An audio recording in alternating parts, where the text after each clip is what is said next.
আয়াত ১২ ওয়ালাকাদ খলাকনাল ইনসানা মিন সুলালাতিন মিন তিনিন।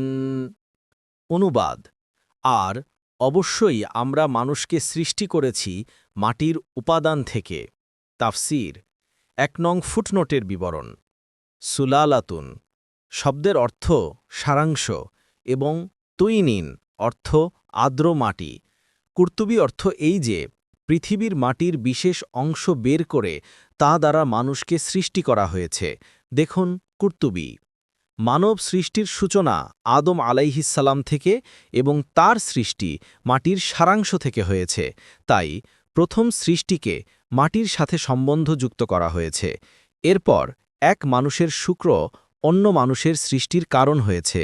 পরবর্তী আয়াতে সুম্মা জাআলনাহু নুতফাতান, তারপর আমরা তাকে করে দিয়েছি বীর্য বলে এ কথাই বর্ণনা করা হয়েছে। উদ্দেশ্য এই যে প্রাথমিক সৃষ্টি মাটি দ্বারা হয়েছে, এরপর আদম সন্তানদের সৃষ্টি ধারা এই মাটির সূক্ষ্ম অংশ অর্থাৎ শুক্র দ্বারা চালু করা হয়েছে। অধিকাংশ তাফসিরবিদগণ আয়াতের এ তাফসিরই লিখেছেন। দেখুন কুর্তুবী। মুজাহিদ বলেন, এখানে সুলালাতিম মিন তিনিন বলে মানুষের শুক্রই বোঝানো হয়েছে। তখন অর্থ হবে পরিষ্কার নিংড়ানো পানি হইতে তৈরি করেছি। ইবনে আব্বাস থেকেও এ অর্থ বর্ণিত আছে। ইবনু কাসির।